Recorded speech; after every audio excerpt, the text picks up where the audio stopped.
Hello, children. It's a great day and happy to have you all back once again. Today, we are going to discuss electrostatic potential and electrostatic potential energy. So, let us start today's session with a good note. Look at this quote, children. If you possess potential, be unique, be yourself, and that will increase your potential energy. Can you understand it? It means that if you have capability, don't afraid to stand out of the crowd. Be unique and be yourself. And here I want to remind you that U stands for potential energy. And if you follow this, it will increase your potential energy. Means that it will take you to the greater heights in your life. Right? So you can understand it even more better if you can understand what are the conditions for the potential energy to be stored. The first condition is there must be a field. It may be a gravitational field, or it may be electric field, or magnetic field, or electromagnetic field. There must be a field. The second thing is work must be done against the field. Listen, work must be done against the field, not in the direction of field. The third thing is work done, whatever work is done by us, that will be stored as the potential energy in the field. Right? So now come back to the quote. You can understand it even more better now. Only dead fish go with the flow. I repeat, only dead fish go with the flow. Always swim against the current. Swim against the water current, right? Be you. Be you. So that is what is explained here. Okay, children? I think you can understand it even more better now. So now let us enter into today's topic with this positive thought. Now, in the last session, I think you may remember what you have discussed. You have discussed about the electric field due to dipole, that is both in the case of axial line and equatorial line.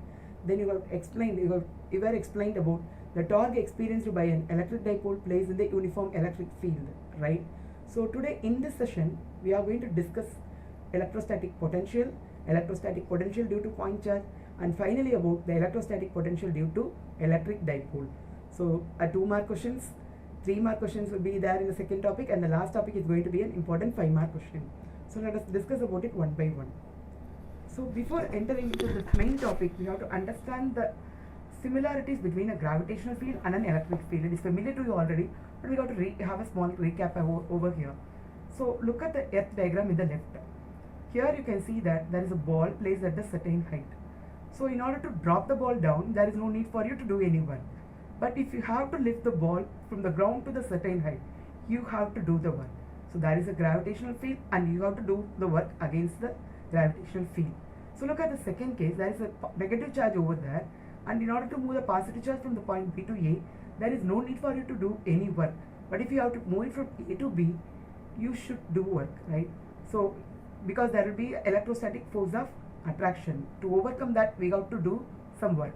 So in the first case, whatever work is done will be stored as gravitational potential energy, and in the second case it will be stored as electric potential energy. That explains the things are similar in both gravitational field and electric field. So recall what you have studied in your 12th standard regarding this gravitational potential concept, right?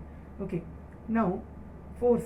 We know that the force for that is the in the case of in order to calculate the force because of electric field and gravitational field, we have to use Coulomb's law and Newton's universal law of gravitation. There it is going to be F is equal to gmm by r square, and here it is F is equal to kqq by r square, right? So here you can see that the charge is analogous to the mass in the case of electrostatic field. Okay, children? Okay, so this is about force. What about field then? So in the case of gravitational field, it is F is equal to gm by r square, and here it is kq by r square. You can see the similarities between the equations, right? So now we can enter into our main topic with all these ideas in our mind. So the electrostatic potential and electrostatic potential energy. So now consider a charge and its magnitude is q. Okay, plus charge, its magnitude is q. It's going to be a source charge which is present at the left side. So you know that it will be producing an electric field all around it. In that electric field, we are going to consider 2 points, the point P and the point R. Okay, there we are going to consider another charge, that is going to be a test charge of magnitude q dash. So it is placed at the point R now. So if I have to move the charge from the point R to the point P, work has to be done by me, right? You have to do the work. So against the electric, that is electrostatic force of repulsion. So this work, whatever work is done by it, that will be stored as the potential energy here. Okay, so we have to get an expression for that potential energy first. So look at this equation. What is the formula for work done? It is force into displacement. So here we are moving it from the point R to the point P. So take the integration from R to P. So F external vector dot dr vector. So here F vector, F external, ext stand for external force. So whatever force we are applying to move the charge from the point R to the point P, right? So now this work, whatever work is done by us, that should be equal to the change in the potential energy UP minus UR. So the change in the potential energy UP minus UR is going to be equal to the work done here. So we can take the change the potential energy is del U. Del stands for the change here. So del U is automatically equal to the work done, that is equal to R to P F external vector, that is dot in dr vector. So here this external force must be equal in magnitude and opposite direction to that of Coulomb, because whatever force you are applying here to bring the charge from the R to P, that must be equal and opposite to the electrostatic force of repulsion over there. So here it is equal and opposite to that of the Coulomb force. So we know that Coulomb force is given by F is equal to Q into E, because E is equal to F by Q. So F vector Coulomb, that is F Coulomb vector, can be taken as minus Q dash into E vector. So substitute this over there in the previous equation. There you have to take Q dash outside. So Q dash into integration of R to P minus E vector dot dr vector is your del U now. Okay, now this is the change in the potential energy. So this change in the potential energy divided by Q dash will give you the potential difference between the 2 points now. Okay, the potential difference between the 2 points is nothing but the change in the potential energy per unit the given charge. Okay, so divided by Q dash on either sides, or bring Q dash from the right side to the left side. That will give you del U by Q dash, that is equal to Q dash R to P minus E vector dot dr vector by Q dash. Q dash is getting cancelled, is equal to minus of R to P E vector dot dr vector. So this del U by Q dash is normally called as the electric potential difference between P and R, and we can take it as Vp minus PR, and that is equal to del V. So remember, that is the potential difference between 2 points P and R. So it is given by the formula R to P minus E vector dot dr vector. Okay, so now remember this Vp minus VR. So here if you take the point R, here R is present here at a certain distance. Suppose if you consider the point R is present in the infinity, we have to bring the charge from the infinity to the point P. So remember, at infinity, V infinity is equal to 0. So at the infinite distance, the potential is going to be 0. So because of that, we can rewrite the equation 1.30 as Vp minus VR becomes 0. So Vp is equal to minus of infinity to P E vector dot dr vector.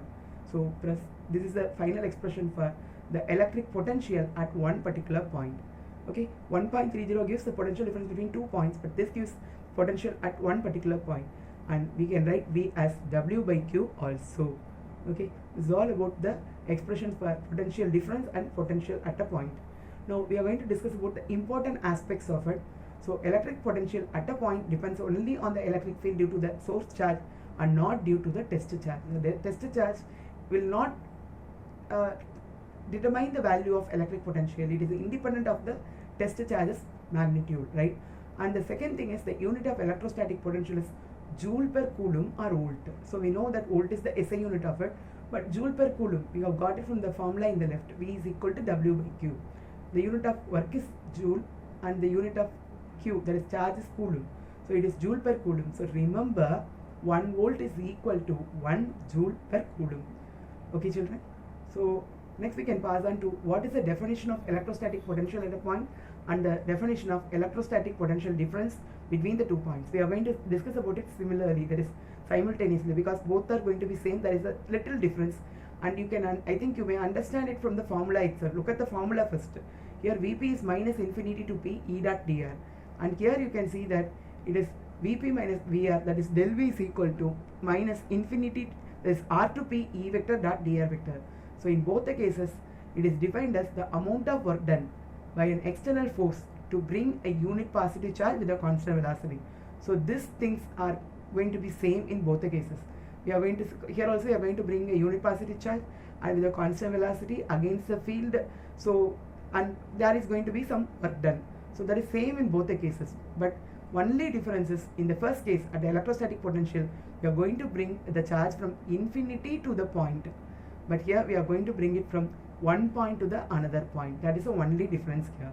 So the rest of the things are going to be same. Okay, so in the first case and in the second case, in both the cases, you can see that the unit is going to be volt. Whether in electrostatic potential or electrostatic potential difference, we are going to have the SI unit as volt itself. Okay, children. So whatever is given in blue over here is going to be similar. So there is a variation only in whatever is given in white color over there. Okay, children. So we are calling the unit to be volt all the time. So how will you define 1 volt? So that also can be defined from the previous definition itself. Okay, so the electrostatic potential difference between 2 points is said to be 1 volt. If 1 joule of work is done by bringing a unit positive charge with a constant velocity from one point to the another point against the external electric field. So you can see that here there is a similar difference only about with the amount of work done. Here they are giving the magnitude of the work done to be 1 joule. So if you are bringing a 1 coulomb of charge from one point to another point, and if the work done is 1 joule, then we can call it to be 1 volt, because 1 volt is equal to 1 joule per coulomb, as we have discussed already. Okay, so that is all about the definition of volt. Okay, now that is all about 2 marks. We can, whatever we have discussed so far can be asked in 2 marks, and the derivation can be asked in 3 marks, and totally it can be asked in 5 marks too. Now we are going to discuss about electric potential due to point charge. It is a very important 3 mark question.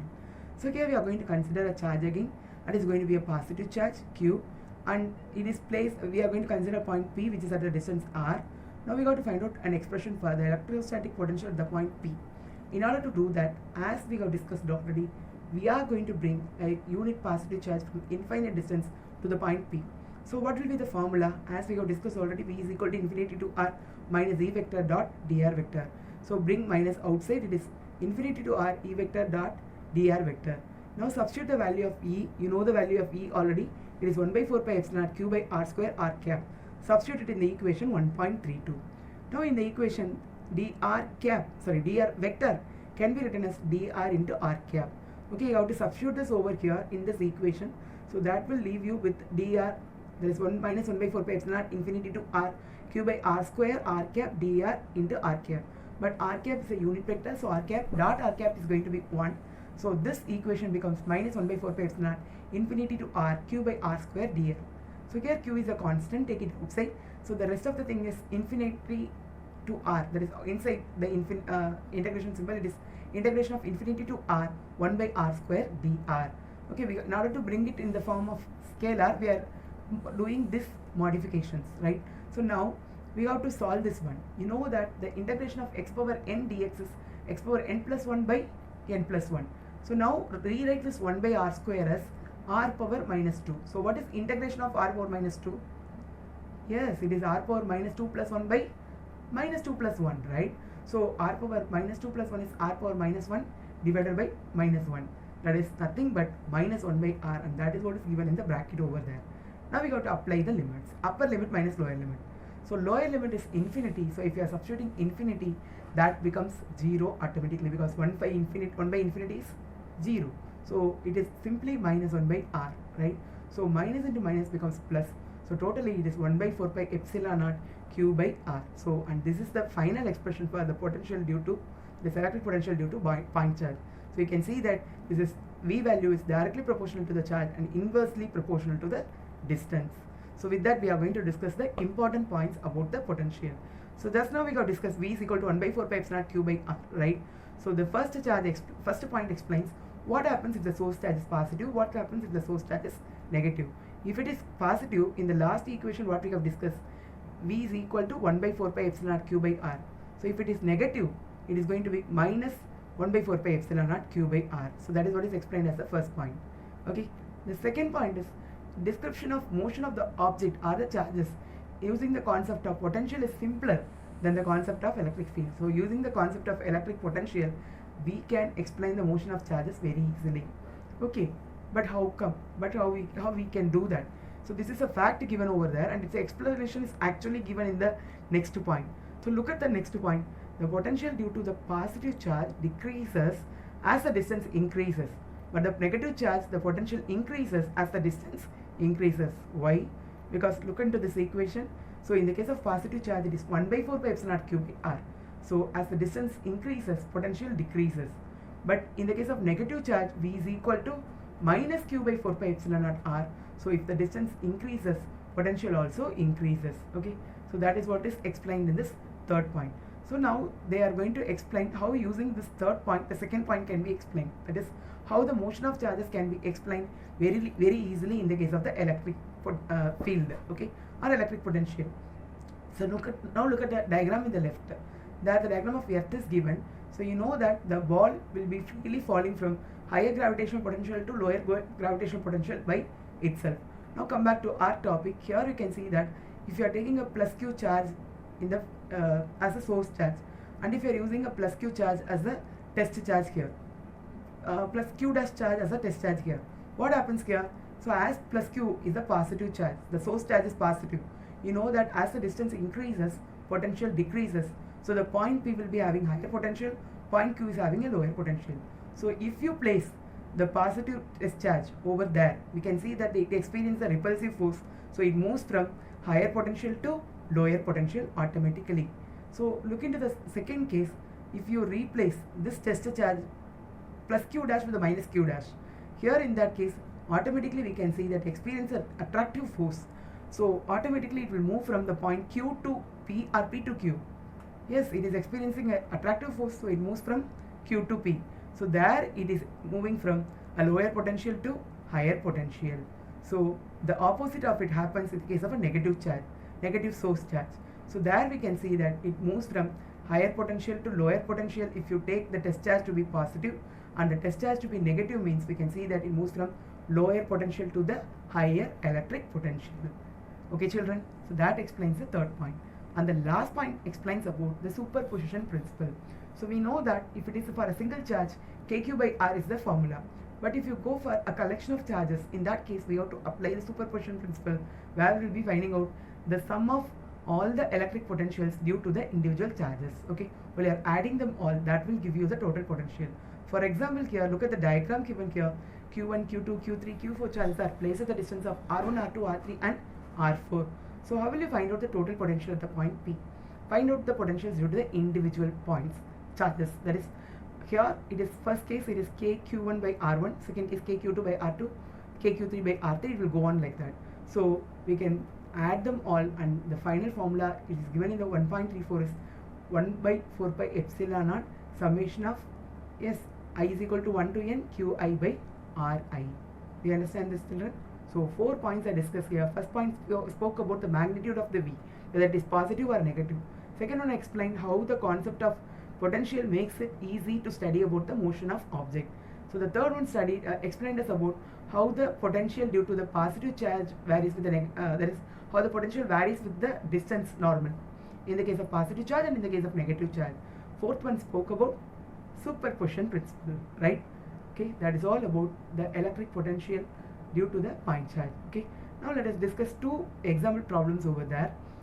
The first problem is 1.12. Calculate the electric potential at the points P and Q as shown in the figure below. Suppose the charge 9 microcoulomb is replaced by minus 9 microcoulomb. Find the electrostatic potential at the points P and Q.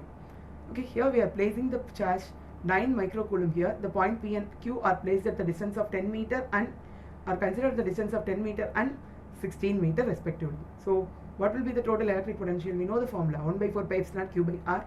So we know the value of q, 9 into 10 power 9 divided by, that is denominator alone will be changed. In the first case it is 10 and the second case it is 16. So substitute it, you will get it as 8.1 kilovolt, and in the second case it is 5.06 kilovolt. So you can see that as it is a positive charge, as the distance increases, automatically the potential decreases.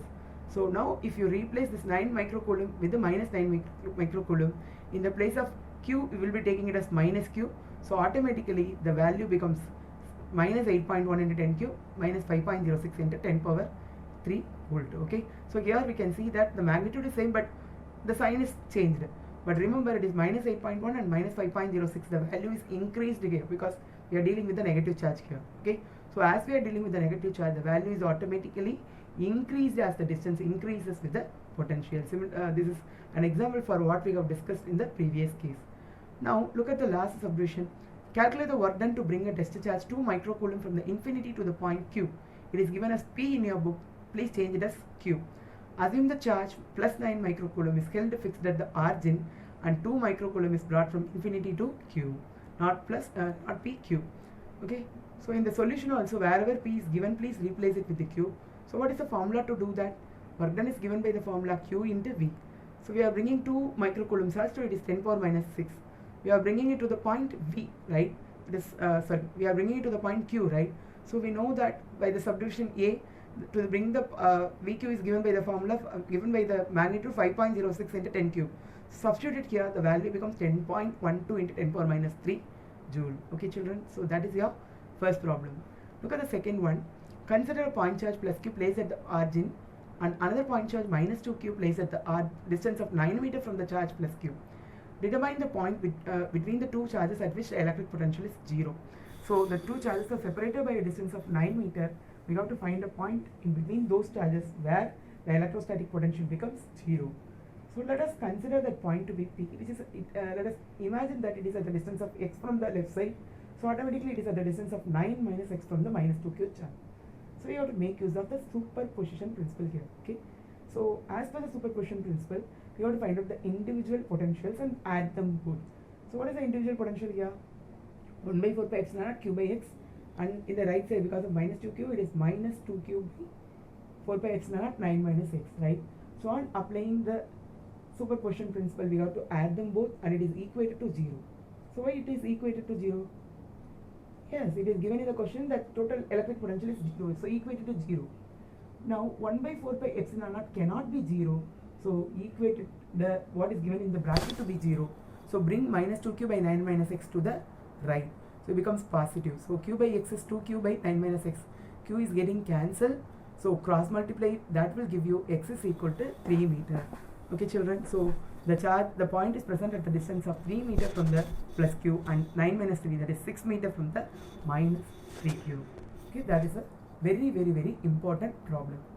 Okay, so now we can pass on to the next one, the electrostatic potential at the point due to the electric dipole. The last topic for today, very important 5-mark question.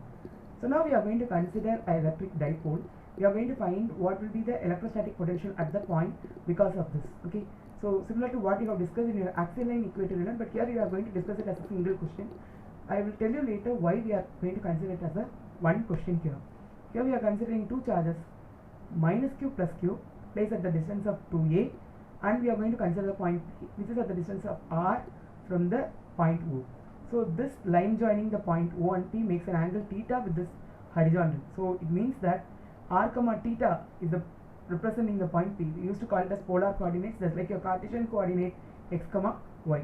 So we got to find out the potential at this point. So in order to do that, find out the potential due to plus Q and potential due to minus Q, and then add them both. So potential due to plus Q is, general formula is 1 K into Q by R. So it is 1 by 4 pi epsilon naught Q by R1. So due to minus Q, it is 1 by 4 pi minus 1 by 4 pi epsilon Q by R2. So substitute them, that is add them both, that will give you the total potential. V is equal to 1 by 4 pi epsilon naught Q into 1 by R1 by minus 1 by R2. So in order to find out what is this 1 by R1 minus 1 by R2, we are going to find out this 1 by R1 separately and 1 by R2 separately. We have to understand what is law of cosines. See, law of cosines is explained for triangles normally.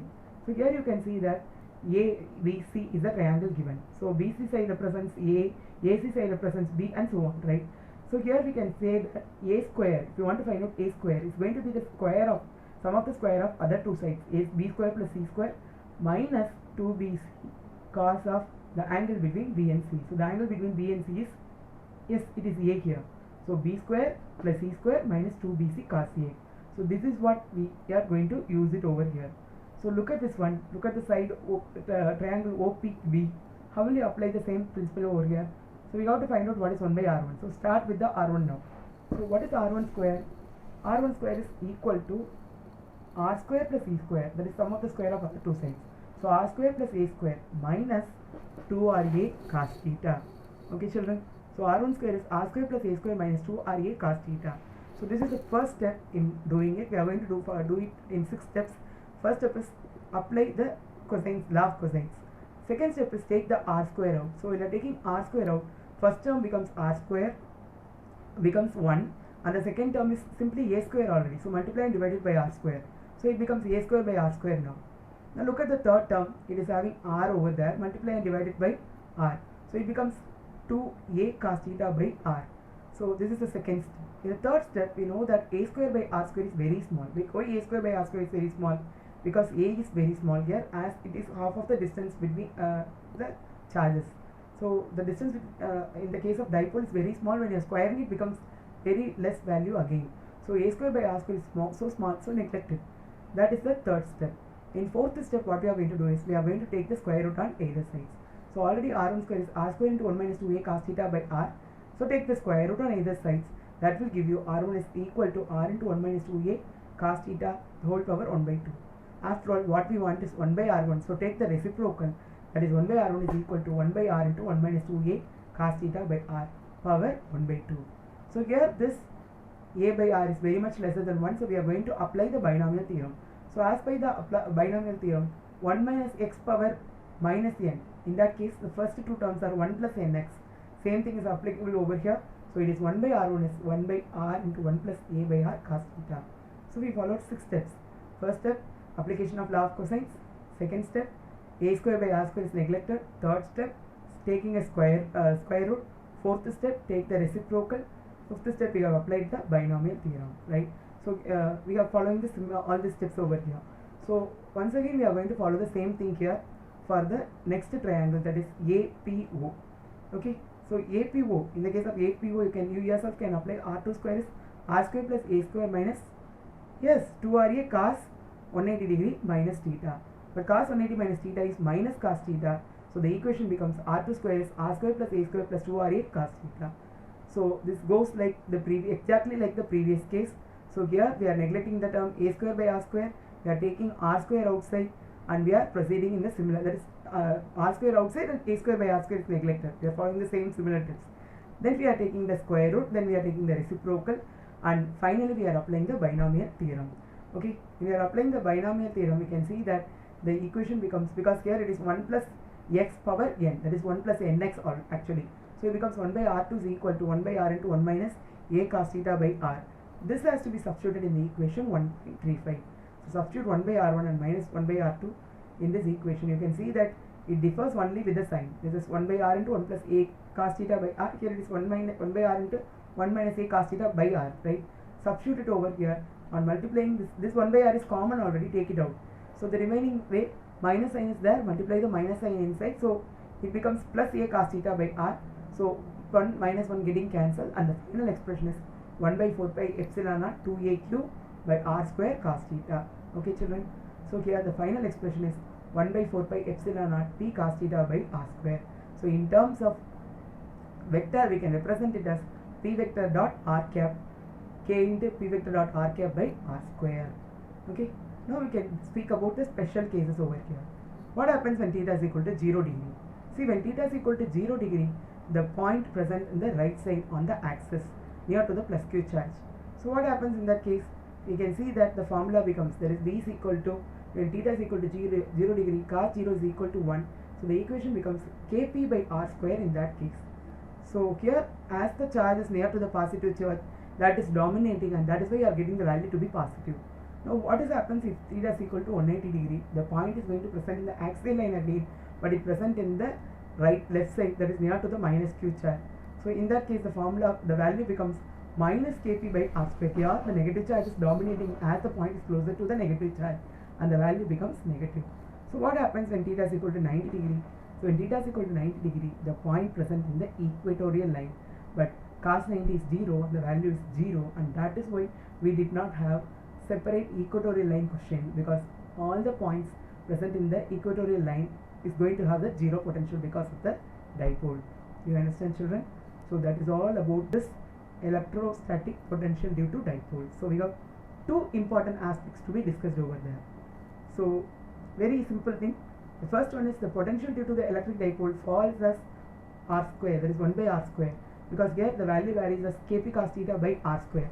But in the case of a single charge, point charge, it is kq by r. So here it is varying as 1 by r square, and there it is 1 by r. So where it varies rapidly, so drastic variation drastic variation is going to be there with the case of an electric dipole, because as we move away from the electric dipole, we can see that the effect because of the plus charge will be cancelled by the effect because of the minus charge, and that is why the value will be falling drastically. Okay, the last point, the potential due to the point charge is spherically symmetric. So here we can see that the formula is 1 by 4 pi epsilon naught q by r. So here it varies because of r alone when the q is constant, right? So you can see that on if you take one circle over here, there is one green circle over there. In all the points present in the green circle, we can see that the potential is going to be same. Okay, but the potential at the different green circles are going to be different because the r is varied. But generally, when you consider a green circle, on all the points, the potential is going to be one and same. Okay, so it is given in 2 dimension here, but if you imagine it in a 3 dimension, it is going to be spherically symmetric. Similarly, the potential due to the dipole is not spherically symmetric, but it is axially symmetric. How come? So look at this equation, kp cos theta by r square. So it does not vary with the r alone, it varies with the theta also. So if you keep theta to be constant and consider the r also to be constant, okay, so there we can see that if you look into this diagram, you can see that when you consider the points in this circle, blue color circle, in all those points we can see that the r value and theta values are going to be same. So at all those points the potential is going to be one and same. Okay, so that is going to be the dipole potential is that axially symmetric. Do you understand, children? So that is all about the electrostatic potential due to the dipole. Okay, now we can see that again we can compare to that comparison. Here in the case of gravitational potential, it is gm by r, and here it is kq by r.